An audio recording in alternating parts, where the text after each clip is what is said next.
Yeah, I've been sick. Oh no. Alright folks, so it's quarter one, week 5. Since it's the 5th week of the quarter, what monumentous event occurs this week here at Kennedy Academy for Health Careers? Happens in the middle of every quarter? Progress reports, right? Currently, all grades are up to date in this class. So take a look at Aspen. Hopefully the grades you have earned will wind up with a reward and not a terrible beating. I heard we can't go on Aspen for a week. It was just Sunday night. It was just that. It was just just for like a couple hours. Yeah. Oh, are you gonna get back notebooks? Oh, you know what?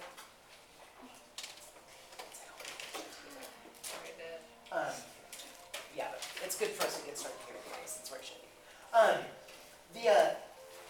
And yeah, you will all get all your papers back next time you see folks. Just I have one person left who hasn't taken the test yet, so I just couldn't hand it back.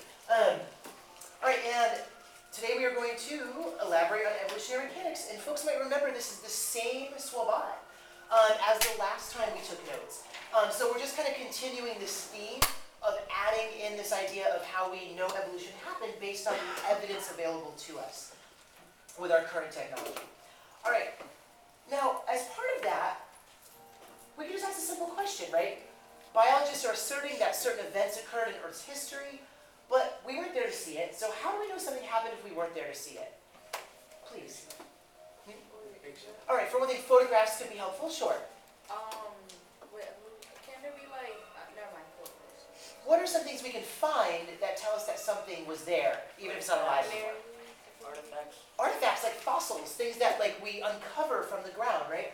So fossils are one of our really big pieces of evidence for evolution. What was the other type of proof we talked about last Monday in our notes? We talked about physical evidence, things like DNA and fossils. What was the other type of evidence we can use? And feel free to look at your notes.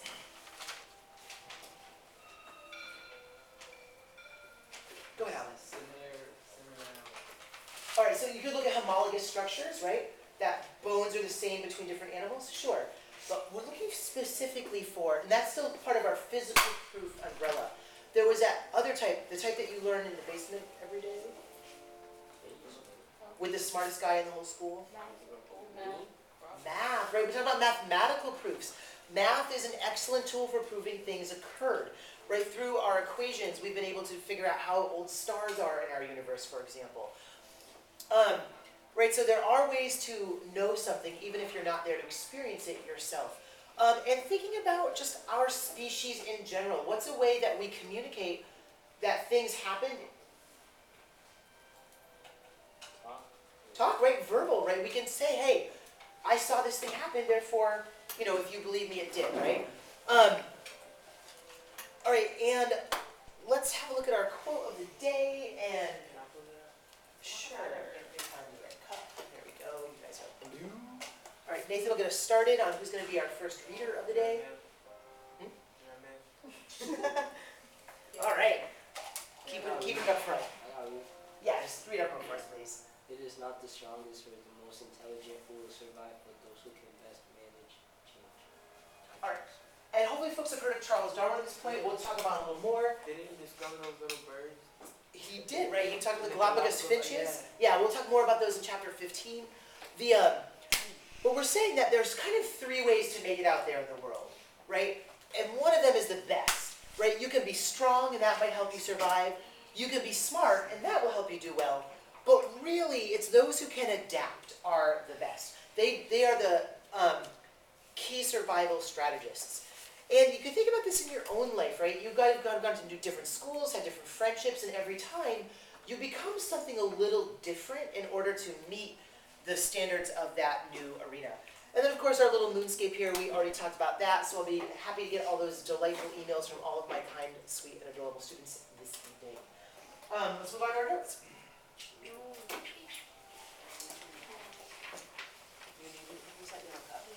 All right, so our heading of the day is Evolution in Action, and that's also the name of the activity we'll be working on, so a little tie in there. And as always, whenever we're looking at words, we can start to use our etymological skills, our skills of word stems, to figure out what they might mean. When you see the word natural or nature, what do you think of? Savages. Savage, right? That's actually a really good way to think about it, right? How is a savage different than, you could say maybe one of you or I, someone who lives an urban life? More savages. What is that? They all do more wild stuff. All right, so he's using a really good word here, wild, right? So we're thinking about things, right, that occur without humans, without intervention, without society, right?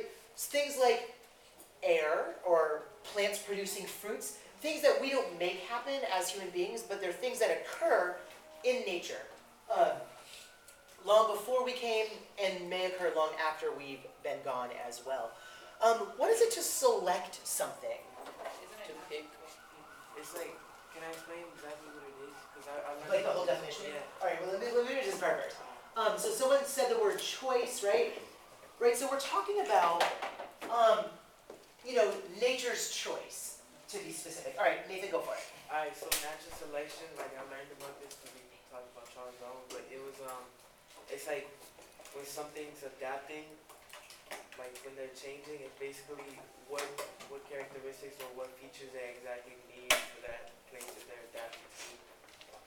Yeah, very nice, please. It's kind of like survival of the fittest. This is like survival of the fittest perfectly, right? So we're saying that organisms in environments, they've got to have the right tools to survive. They have to have the right behaviors. They have to have the right body parts for specific environments. For example, if I'm part of a herd of wildebeest, in the savannah in Africa, and we're all out on the water hole drinking, and a lion charges at the group, what is the appropriate behavioral response to the situation for me as a wildebeest? To run and try to get away. And if I just sit there and stare, You die. you get killed, right? And then you can't pass on your genes, and that particular behavior goes down with you, right? So we're thinking about how the things that are helpful get passed on to others, right? They survive well in the population. So let's have some conversations around this. So what adaptations are important in aquatic environments? What do you notice that most aquatic animals have in common? All right, for one thing, gills, right? An apparatus that allows you to extract oxygen from the water. What other things do most aquatic creatures seem to have in common? Fins. Fin, some kind of fin or flipper, right? Whether you're a seal or a fish, you have some kind of paddle-like instrument that allows you to push water really well. What about the overall body plan of most aquatic organisms? What do you notice seems to be common? Whether you're a seal, a whale, a fish, whatever. No, I was about to say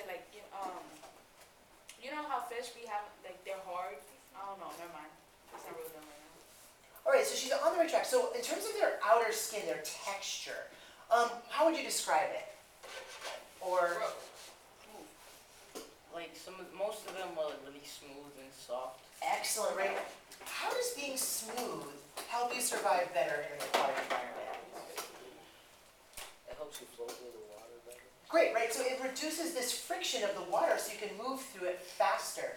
Right, so we're thinking about how particular environments, call for certain survival adaptations, and then you see that most of the organisms in that environment have that adaptation. What about terrestrial environments? What's a commonality you see between animals in terrestrial environments, in land environments? Living out on the prairie or in a mountain or whatever. Fast. All right, so maybe speed, right? Being able to move quickly to evade predators? Sure. And that speed comes from what? What thing do most land animals seem to have? Legs. Legs, right? Having some kind of tool that you can walk on and you can move that propels your body through the environment. Anything else land animals seem to have? Teeth. All right, teeth, right? So things for chewing, for chomping, for grinding. So we put some kind of teeth or any kind of thing. Is the environment always the same all year round in most places? No, what's always changing? Seasons. All right, the seasons change, the climate changes. What's an adaptation most animals seem to have for that? Fur, right? Something that covers their body, that insulates, right? So some kind of insulating layer. let's take this a step further. What about in cold environments? So generally, obviously, if you live in a cold environment, you probably have lots of lumber. All right, fat and fur, awesome. We'll put both of those. Now, tell me specifically about the fur. Two things about the fur of the environment of organisms in cold environments, compared to maybe fur of organisms that live in a warmer or oscillating environment. Please. Is it thicker? For one thing, it's got to be really thick, right? It's got to be very dense. And what else? More than one layer. All right, yeah, so that thickness, like we'll put multiple layers. And for those who've seen pictures of polar bears or Arctic foxes or Arctic owls, they seem to have one certain commonality. They're fat. It's white. They're all white, right? So those of you who are doing the honors work in this class learned about exaptations last week. It's this thing that something that has one job, for instance, keeping you warm, might have a secondary function, such as camouflage, right? So thinking about, again, how the environment and the tools you have are intimately linked. So let's move on to our next word. All right, and next thing up, we've got selective pressures. So we already talked about this idea of selection or selective. What about pressure? Do you have a positive or negative association with that word? Like to be forced to do something. All right, think about this forcing you to, right? So when we think of pressure, we think of like the pressure to fit in, or the pressure to get your work done, or the pressure to do the right thing. It's no different for any organism in any environment. There are things that make it more difficult for you to survive or succeed. And once again, kind of playing off this survival of the fittest idea. So, and who's got the magic cup? I can't see it. Oh yeah.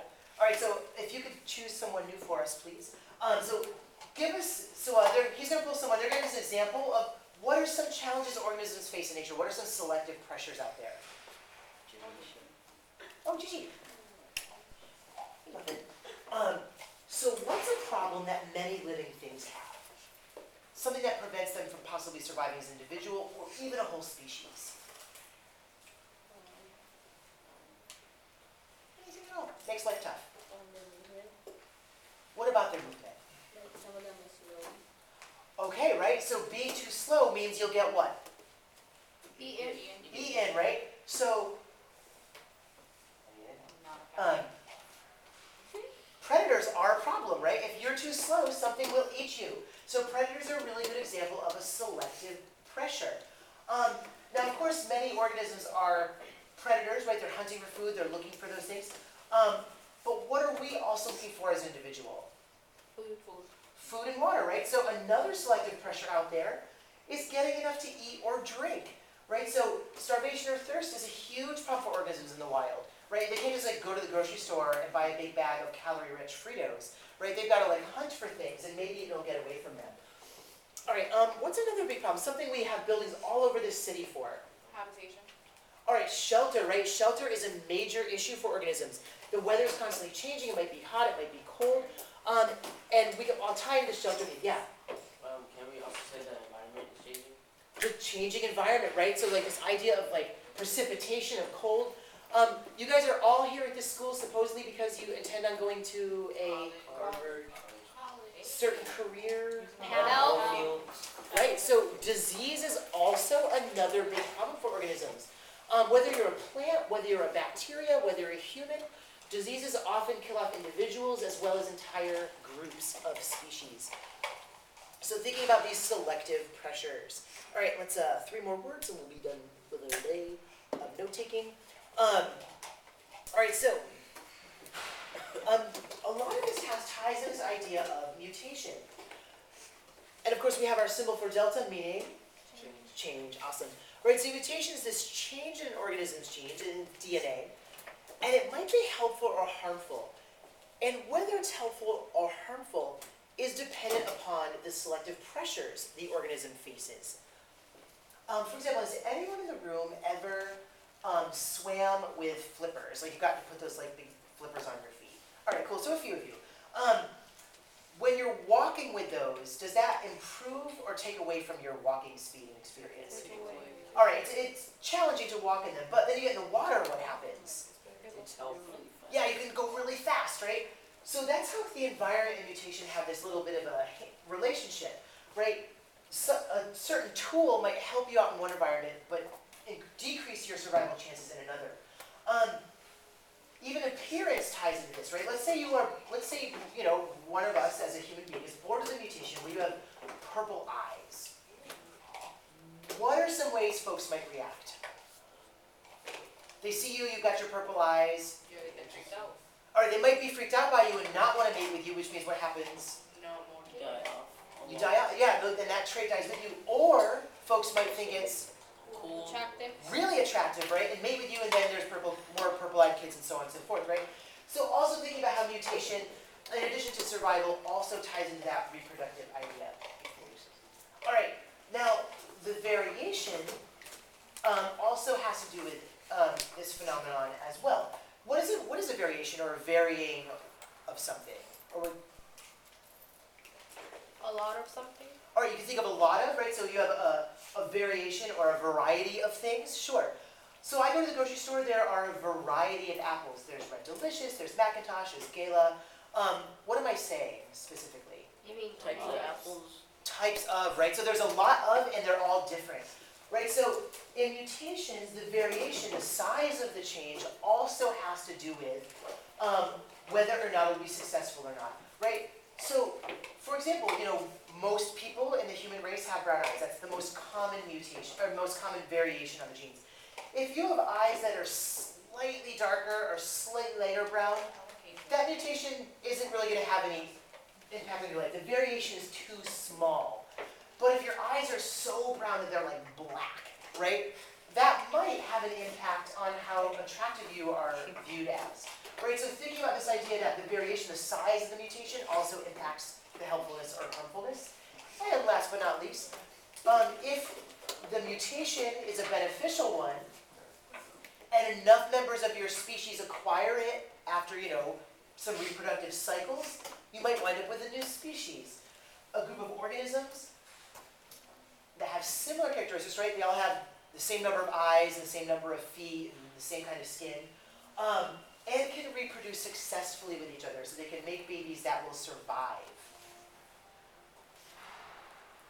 And part of what we'll talk about in chapter 3 is how speciation occurs. So this is kind of like our bridge word between the two things.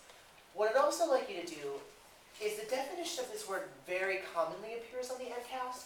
So please, at the end of the sentence, can reproduce with each other, underline that, highlight it, put stars around it.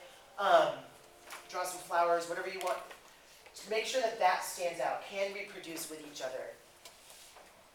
That's like the most common question they ask you about species.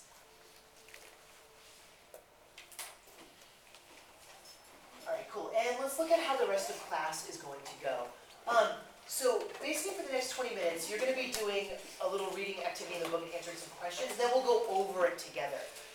So it's Monday, we'll have some nice quiet reading time. These are the 3 questions that we have a written product for. Question number 1 of the processing procedures is just to do more reading, basically. So at this point, I'll let folks get to that. I'll give you some time checks about when you should be done with these things.